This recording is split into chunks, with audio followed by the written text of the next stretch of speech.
Welcome back to Knockhill. Just before we get on with the Sidecars, some football coming up to tell you about. It's England versus Iraq. Yes, I know. That's live next Sunday, 7 o'clock in the evening. It's the Under-20s World Cup from Turkey, and you can see that on British Eurosport. But for now, let's get on then with these three-wheelers here at Knockhill. Now, this is going to be a really exciting race. Make sure you stay with us throughout this, because those things around such a small circuit as Knockhill, there isn't going to be much room for anybody to get out of the way of any trouble indeed. So let's get on then with the Eastern Airways Championship race and go over to our commentators, James Whittam, and alongside him, the excellent Mr. Barry Nutley. Well, thank you. Follow that introduction. How can I possibly? Sitting alongside such a star as James Whittam. God, we go back a few years, but that's an entirely different story. We've had one race here today on the programme already. In actual fact, one race was scheduled for yesterday, but there was a downpour. How bad was it? So wet, there was so much standing water. Terrible. I tell you, it was unbelievable. Well, the Sidecars were actually out on the line as it came down, Yep. and they made a decision. They got out, they discussed it with the race organisers. Basically, Tim Reeves from pole position said, I'm going to ask the top 8. And he whizzed around the front 8. What do you think, lads? And they all said, we could not see a thing. No. So I think the right decision, James. Absolutely. Not just spray, but line water. And because it's built on a hillside, this circuit, you get a lot of... not even so much rain is needed to get rivers running across the track in places. So it wasn't fit to run. Yeah, there were a few at the back of the grid who grumbled because they saw the chance for some easy points. You're not going to get that. But at the end of the day, the fast men called it, and it was the right decision. And the organisers, in their wisdom, gave us 2 races on today's programme. So here we are. The first one was a 10-lapper. That resulted in a win for Tim Reeves. Hegarty was second, Holland was third. So that was our podium earlier in the day. That, of course, enhanced Tim Reeves' championship lead, put him on to 125. But Roger Lovelock is the story, and I'll get into that a little bit later. But Roger Lovelock, number 1, who is the reigning champion, came here. He's fallen out with his passenger. Passenger didn't come. He came here without a passenger. The guy in with him is out of the workshop here in the Knockhill circuit. You're kidding? I'm not. He came from the back of the grid yesterday, and there he is, Lovelock. He got himself up to something like 7th place. And has the gentleman ever been in a sidecar before? Oh, yeah. He's done it before. Okay. He's done it before. He's got his licence, current licence. His name is Ralph Pride, and he's out of the workshop at this very circuit. Isn't that incredible? What a story. Yeah, that's a good day at work. So there's Roger Lovelock and Ralph Pride, the Knockhill mechanic. What about that? Yeah, fantastic stuff. So great following. So they're going to... Here we go then. Round they go. Roger Lovelock and Ralph Pride set up on first of 2 warm-up laps here.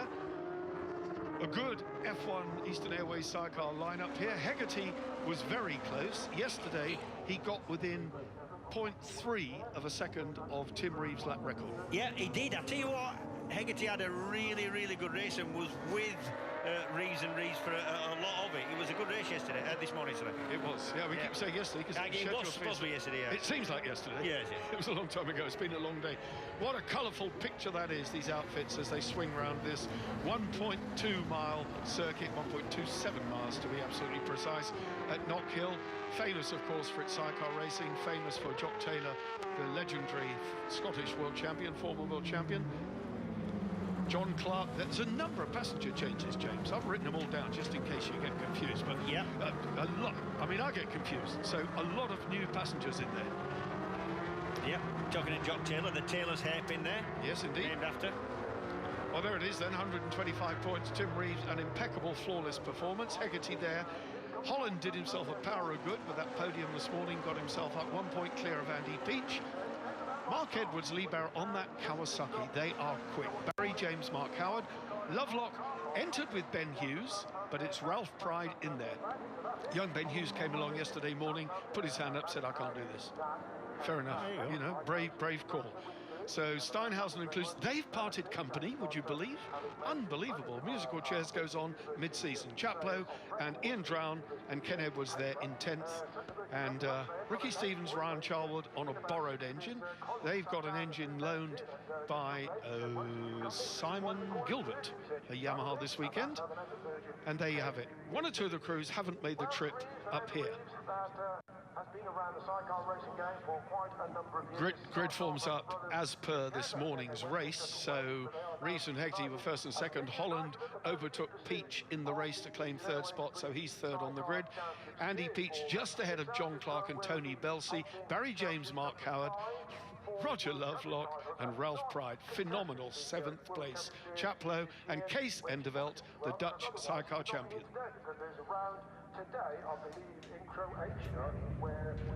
So let's have a look then.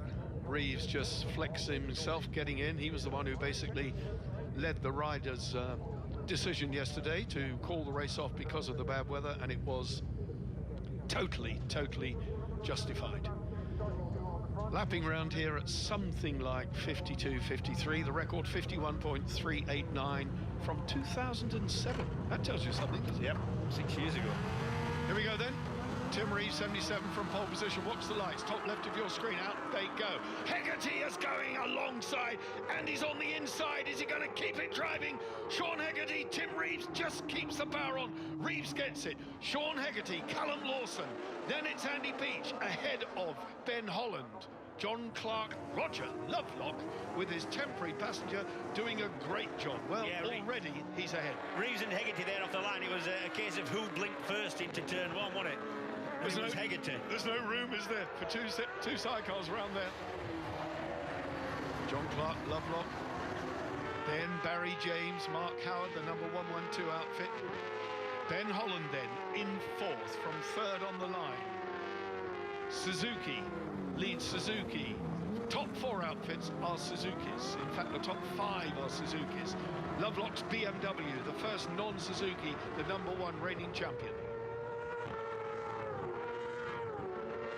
Look how quick the BMW is. Look at these speeds.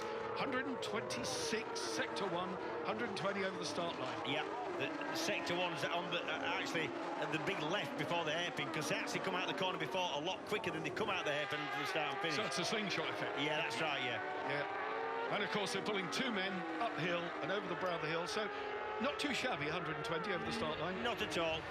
Just the bottom side of 200 horsepower, these motors they've got in these outfits, and pulling perhaps with 2 riders at 70 kilos each, they're pulling about 400 kilos. There you have it then. Andy Peach, Charlie Richardson, one of the passengers who rode in the TT, Charlie Richardson. John Clark going a little bit wide, right behind him, hunting him down, Roger Lovelock and Ralph Pride, the local man from Knockhill, on the number 1 BMW. They're alongside. The BMW has got the legs for the Suzuki. A little kiss as he goes through, and Lovelock moves up. How close was that? It was. Well, it swapped a bit of pain, didn't they? Barry James and Mark Howard going through as well. Oh, diving through. Barry James came to grief here in a big way 2 years ago. Oh, and something flew off. Bit of visor, was that? I think that was a tear-off. Yeah, I've got to say that was a visor tear-off, I think. Well, great stuff here now. You're looking at 5th place for Lovelock. Lovelock and Pride. Is he going to do himself some good? Oh, he'll be in the bar tonight, young Ralph Pride, won't he? Goodness me. He'd have probably been in the bar anyway. He works here. Yeah, he did. Fantastic stuff. Lovelock and Ralph Pride, 18 laps. We're at lap 3. Oh, look at this, sliding it round. Hegarty in second, Callum Lawson, Peach Richardson, Ben Holland, and further down the order you can see the crews bunching up at the hairpin. We had a massive shunt here on Friday, and Simon Gilbert looped the thing in a big way going into the hairpin. His passenger was taken to hospital, looked pretty bad, but he's come back with a shattered shoulder blade and a collarbone, and he's back in the paddock watching. Yeah, well, yeah, they do take a bit of putting off these sidecar boys. Lovelock now, can he make the break from number 112? Barry James, Mark Howard, the serving soldier.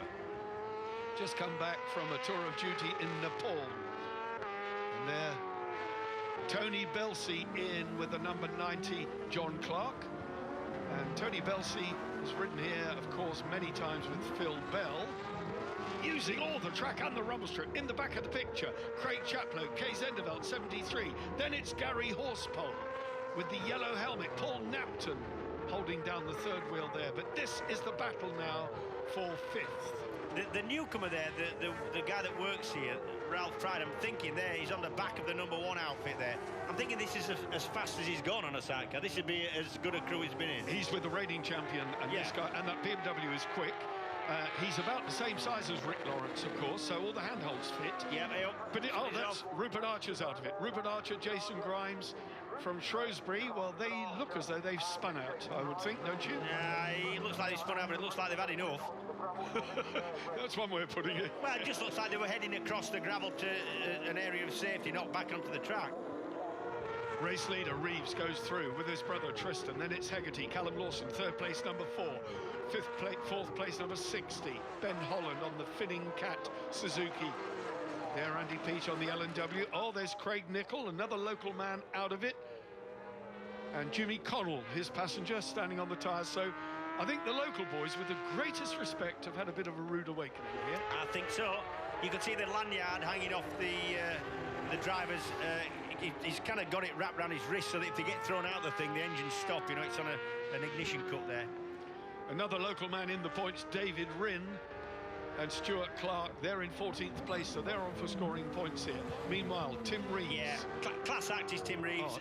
The outfit's absolutely perfectly prepared. Another tear-off coming off there for Tim. Tim won his first ever TT race at the TT a couple of weeks ago. Had a good run, not with his brother in the chair, though. No, he's ticked a box. That's a box he hadn't ticked, and absolutely, he's done it. Yeah. 1.3. That was 1.6 last time. So Hegarty is closing on the race leader, as indeed Ben Holland is closing on Andy Peach. This is the battle for third. Holland #60 is in fourth. And Andy Peach is getting it completely sideways a lot of the time, you know. Andy Peach is an aggressive cornerer. Yeah. Watch him into the hairpin. He's quite entertaining. Ben Holland, Lee Watson, lying third in the championship on 88. This battle is also about third in the championship, not just third in this race. It is, yeah. And at this moment in time, Peach has reclaimed third in the championship if things stay the way they are. He has only 1 point between him in the championship, and it's Holland that has it, the 60 outfit, but not if it ends up like this. Roger Lovelock is getting caught again by John Clark, #90. John Clark Suzuki catching the BMW. Just quickly, James, what this guy, Ralph Pride, said, that big bump on the back of the BMW, which is the airbox, is difficult. He's never encountered a big lump like that, he said. Yeah, that is in the way. You can see that's different to most of the other outfits out there. He can't get his weight forward to assist the driver, maybe getting a bit too much traction down, wants to get it forward. We are Reeves and Tristan Reeves, brothers, world champions, of course, back in 2004, I believe, if my memory serves me well. If course commentator Fred, oh, look at that! Andy Peach going through on the inside of Rod Robinson. That is Rob Robinson being lapped and got a gentle kiss there from Peach. Yeah, he wasn't given a lot of room, was he? I did tell you he's entertaining into the hairpin. Yeah. He didn't entertain that fella so much. Rod Robinson, Nick Webb, having forsaken their cross-plane Yamaha for a Suzuki. And still this battle going on for third place. Half distance in the race. Hegarty and Lawson looking good here in second. This man is in third. Andy Peach, Charlie Richardson, hunting him down. It's the Finning Cat Suzuki of Ben Holland. 1.6 the gap between the first two again. Lovelock, well, there's nothing between Lovelock, Clark and James. The battle going on behind this lot. Lovelock will be first into view around the corner. There he is. Oh, look at them. We've now got their back among that tail end. Rod Robinson has been unceremoniously displaced. And Roger Lovelock, it's John Clark, and then it's Barry James on the back of that, trying to go one better. In fact, he's in one worse position than he was in race one. Yeah, you'll see these outfits are really long. They call these the long outfits. these are Formula 2s that they race at the Isle of Man. They're not allowed to race these things at the Isle of Man. The Isle of Man, they race in Formula 2s, which is 600cc instead of 1,000, and a lot more conventional layout, not hub centre steering. They've got to be of a conventional fork design, so they're very different to these Formula 1 machines of the Formula 2s. Well, Tim Reeves told me, as a matter of interest, just quickly, James, on his parade lap afterwards, his father took the F2 round. Yep. He took the F1 round. He shook the front end to bits. I saw it, yeah. These things, yeah, the TT course is a lot more aggressive, bumpy. There's a lot more involved, and these things don't hang together as well around that kind of track. This is a battle for fifth then. John Clark and Tony Belsey in the number 90 Suzuki, closing now on the BMW of Roger Lovelock and Ralph Pride. There are your race leaders, Tim and Tristan Reeves. Reigning world champion, current leader of the British Championship, newly crowned winner of an Isle of Man TT. He's having one heck of a season. Yeah, he is, yeah. Tony Belsey. There's damage there. There's damage there to the number 90 outfit. That's got the fairing around the sidecar wheels completely waving and hanging and dragging on the road. Look, there you go. I reckon that's getting past Rod Robinson. I think you're right. In that, when they... A hairpin incident. They lapped Rod Robinson, the number 10 outfit. Look at Tony Belsey bumping up and down on the back to give them traction out of the hairpin. Yeah, getting a bit overexcited. It's fantastic. A good strong eighth for Gary Horsepole and Paul Napton. They're on the back of this scrap. In fact, they're way off the back of this scrap. The gap is something like 10 seconds adrift. But this is certainly a good fight. And in fact, had Roger Lovelock not had this chap step in this morning, he would not have been able to... Oh, Peach is off! Peach is off in a big way. Oh, dear me. That's down through the chicane at the bottom. That was through Butcher's and the John Weir chicane. That's going up towards the hairpin, that. So yeah, that was coming out of Clark's. It was Clark's. She's gone really wide. You can tell these things, they've got about 40 mil of travel on the suspension. So when here we go, coming up over the brow, run wide on the grass, not a lot of grip there. It's on the John Weir chicane. Oh, amazing stuff. That's actually Clark's. Yeah, he saved it. He saved it. No suspension whatsoever, less than 40 mil. You can just tell that going over the bumps. Dear me. So that's given... Oh, that's put him back behind Lovelock. It's moved Lovelock up one. Yep. Andy Peach will be cursing himself. There you go. Well, that's done the wonders for Lovelock. It's done wonders also. Oh, look at this on the inside. That's not going to work. That is not... He's nearly pushing Lovelock out. Lovelock... Oh, Peach is through, though. I'll tell you what, unmerciful. It was unmerciful, I've got to say, by Andy Peach. Oh, dear me, what a push that was. There's going to be retribution, I would think, from Roger Lovelock. There'll be trouble at Mill, as they say up your way. Yeah. Dear me. What a scrap this is. Watch Andy Peach and the number 4 outfit up the inside of the number 1 Lovelock outfit. And that's, harsh move, that. It was, and I'm just wondering what Ralph Pride, the stand-in passenger, the Knockhill garage employee, thought about that. It was hardly cricket. He looks a fairly big lad, so you won't argue with him, I don't think. No, and he is the same size as Rick Lawrence, which, as I said, made it easier for him to fit straight in the outfit. So Peach is away again. John Clark has been given the opportunity to close up a bit on Roger Lovelock, and Barry James still hanging on the back of that. Oh, dear me. Well, Peachy, what are you going to say about that when you get back in the paddock? No, they're not going to be happy in Lovelock, I don't think. Oh, dear me. Here we go, then. Reeves and Hegarty. Now the gap 2.6 between the race leader and Sean Hegarty. But this is where the action is. They're all strung out. 4th place, number 4 on the bike, 4th in the race for Andy Peach. There's your 5th place man, Lovelock. 6th place for John Clark and Tony Belsey. And in 7th, a very respectable 7th, the John Cable Racing Suzuki, ridden by Barry James and Mark Howard.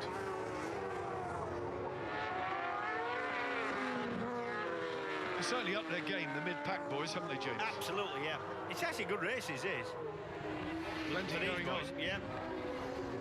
Oh, there is Rod aforementioned. Yeah. Nick Webb and Rod Robinson out of it. Well, I'll tell you what, with that lad down the chair, he wasn't going to tip up, would it? It is a former ready-mix concrete employee, wasn't it? Yeah, you can see that. Were he mixing it by hand? I'm not going to say anything. I know him too well. Brilliant. Sorry, Brilliant. boys. Brilliant. Here we go then. Tim and Tristan Reeves. A couple of laps to go after this one. A class act. This is another maximum for him at Knockhill. Yeah, and you know, I went to see him at the Alaman a few times, and I've got to say that Tim Reeves and his crew turn out an immaculate outfit. There's not, it's like, you know, even in the awning, it's like a clinic. It's that clean and nice. Everything's perfect. Were they there with the SMT truck? Yes, they were. Yeah. Yeah, well, Robin Croft, of course, so pleased with what's happened this year. Turned his hand to sidecar racing, and look what he gets. Yep, Robin Croft at SMT, which is Standish Metal Treatment, up there in Standish, in Lancashire. Oh, well. Oh, Mark Edwards and Lee Barrett saved it. Just.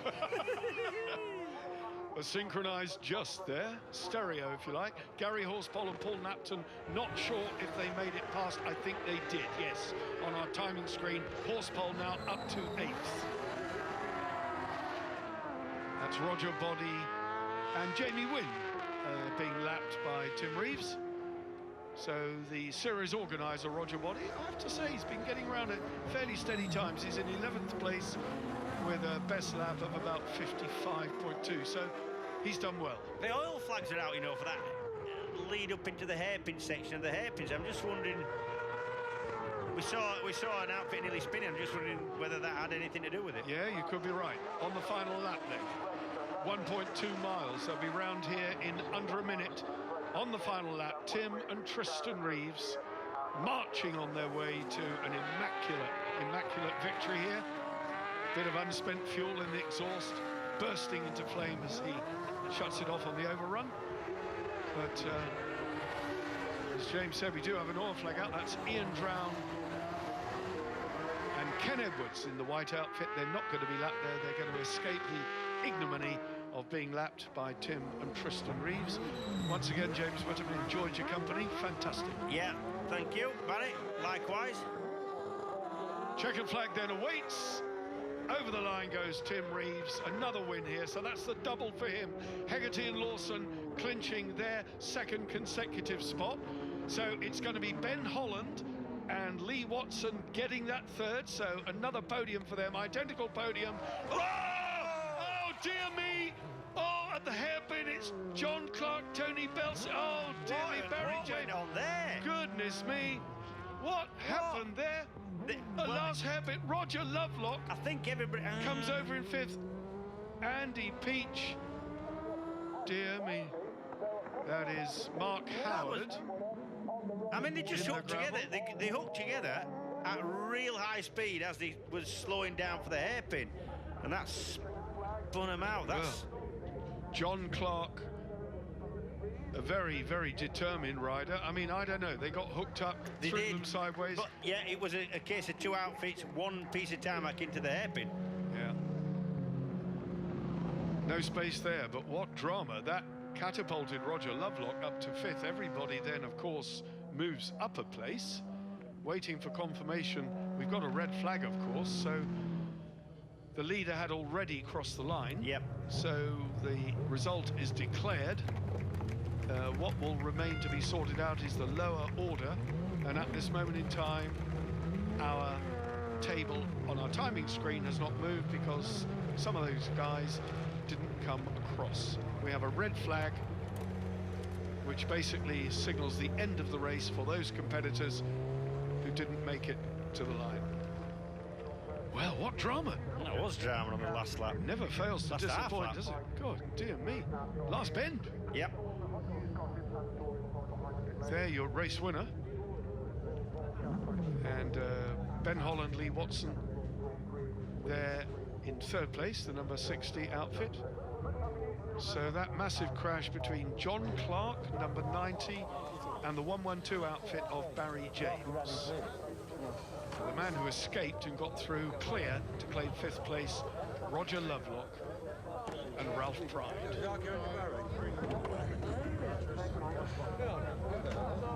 Goodness me. Driver and passenger okay, so notice up on our screen now, passenger to the medical centre. So John Clark's passenger, Tony Belsey, receiving some attention. He's conscious, and then he'll be off to the medical centre. Bit of an arm injury. He had bruised ribs. Here we go. Before that, let's yeah, have a look. Two. Talk us through it, James. Well, they're just trying to get into the hairpin, hooked together. I don't think number 90 actually knew that the other outfit was there, and that's and that's probably about 80 or 85 miles an hour that the passenger was thrown out there, and that's, you know, that's always going to hurt. Well, that's Mark Howard on his knees there on the tarmac, but there it is from a different angle, slewed together sideways. The drivers can't go anywhere, of course, because they're firmly encased inside. And luckily the outfits didn't tip over. That's the worst possible case scenario for the drivers. I mean, he's gone a long way. That's probably 250 yards on his backside. I bet he thought as he was going through the air, please let me get to the gravel. Yeah, well, he got to the gravel. That slows him down a bit, but also there's air fence there as well. There is Tony on his feet. Yep, good up. Tony Belsey then, he had bruised ribs before he started. He's grinning, he's laughing. So number 90, John Clark's passenger, Tony Belsey, up and walking to the applause of the crowd at the hairpin. So that's shaken up the results, hasn't it? Yeah. Let's have a look.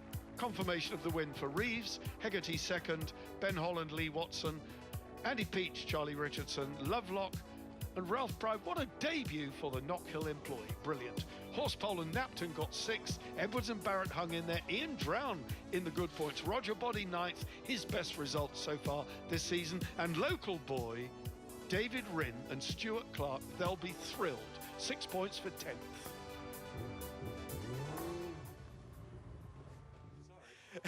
Well, we are here with the Reeves boys, our race winners. I was just saying to Tim there that he makes these post-race interviews a little bit difficult because everything seems to be perfect. But Tim quite rightly said to me that he was pushing as hard as possible, and it's not easy out there, and it really isn't around Knockhill, is it? It's not easy anywhere, Tim, of course. But your recent run of form, the TT win, you know, you're reigning world champion, you're leading the British Championship. At the moment, as far as racing goes, you've got it good. Yeah, we can't believe it really. It seems to have been. I've been unbeaten this year, and it's apart from one breakdown, it's been unbelievable. Yeah, I can't. You know, what can you say? It's not as easy as it looks. Though Mr. Hegarty is aggro, and it's a race from the minute them lights go out to the minute the flag's out. It's not. There's no relaxing, no taking it easy or anything. He pushes me right to the line, and if I made one mistake, he'd be on me. So I can't. I have to push. I don't want to lose, and I can't give him any space. If I give him any space, he'd be through. So it's not easy as it looks. No, totally understand that. And of course, when you're at the top of the game, you make it look easy, but it's a self-serving prophecy, isn't it? Tris, round here, especially coming down the start-finish straight, it looks like the outfit's doing a lot of moving around. There's a lot of work for you. Is this one of the more extreme, one of the tougher tracks that you go to? It is, yeah. It's not a lot of rest. There's along the straight, you get a bit of rest, but it goes light over the hill, so you have to make sure you're holding on. But I haven't been on one since Thruxton, which is, 10, 11 weeks ago. So, yeah, I've been running and keeping fit, but you need time on the bike. So, yeah, it was quite hard to come here because, like you say, it's quite a busy track. So, but, yeah, I enjoyed it. It was good. Nothing quite like being on the outfit, though, to get you sort of race fit, is there? Yeah, you can be as fit as you like, but you need, like you say, you need to be race fit. You need time on the bike, yeah. Nice one. So we're looking to the next round then, and, well, hopefully more of the same. Yeah, hopefully, yeah, we're to Snetterton now, aren't we? I'd just like to have a massive thanks to everyone who helps us, SMT and Dave Us with Carpets, the Hayth boys, H&S Contractors, DFDS, my dad, Brad. Without everyone out, we couldn't do it, and I really appreciate it. And Gunter Reuschling back in Germany, I'm sure he'll be watching it, and thanks to you boys, and excellent. Brilliant, nicely done. We'll let you go to the podium. Well done, boys. Thanks very much, cheers. There we go, Tim and Tris, they'll make their way over to the podium. Let's go back to Barry. Tony, well, what a race that was, 18-lapper, and from the start I thought Hegarty was going to get the drop, but he absolutely kept it nailed. James Whittam, sitting next to me, said it's a question of who blinks first, and he was absolutely right. Hegarty blinked and Reeves was through. Further down the order, though, a terrific battle ensued between the current reigning champion, Roger Lovelock, with a stand-in passenger. Just doing the most amazing job. John Clark and Tony Belsey, number 90, they fought well. Andy Peach pushed his way by and got up into third place, and then there was a battle for third. He and Ben Holland, number 60 outfit, were at it, nail and tongs. Andy Peach overcooked it, coming out of Clark's, went into the gravel. That left Ben Holland through for a never-to-be-relinquished third place. Also, Roger Lovelock saw the opportunity, got momentarily past Andy Peach, who was in a most aggressive mood, and made sure that he made good his mistake, and he did it in a very, very determined fashion. Meanwhile, John Clark and Tony Belsey were still in touch. At the front, it was a 2.2-second lead for Tim and Tristan Reeves. They were, by that time, in among the tail-enders. Hegarty was very much in touch. Reeves took the win, and this happened at the hairpin. A massive coming together between John Clark and Barry James. Everybody okay. That's what it does. A double victory here moves you on to 150 points, so that is an absolute maximum for Tim Reeves from the 3 rounds he's contested. Hegarty, Holland moves 4 points clear of Andy Peach. Mark Edwards still consolidates there in 5th. Lovelock, he's moving up. What a great weekend he's had, and he didn't expect it. 1 point clear of Barry James. Ian Drown, Chaplow, Steinhausen and Clues were not here this weekend. Further down the order, Gary Horspoll and Paul Napton had a good ride. They're now sitting on 40 points, 110 adrift, but 11th place. Ricky Stevens and Ryan Charwood, not been a good weekend. Paul Clark and Belsey, you saw that crash at the hairpin. It would have been better for them had they stayed on to the finish. Roger Body there in 14th. Ian Guy wasn't here, but Rupert Archer is in 16th from Rod Robinson. Brilliant stuff here at Knockhill. And there, Ben Holland and Lee Watson on the Finning Cat Suzuki, suitably adorned in those very smart leathers, take yet another 3rd place, but they'll be delighted with 3rd. That is 32 points they've collected this weekend. 2nd step of the podium and 40 points for Hegarty and Lawson. And there, Tim and Tristan Reeves, brothers in arms, I might say. Great stuff. Top step of the podium. 50-point maximum to add to their TT victory in the Isle of Man. Great stuff. Eastern Airways Sidecars, no better series.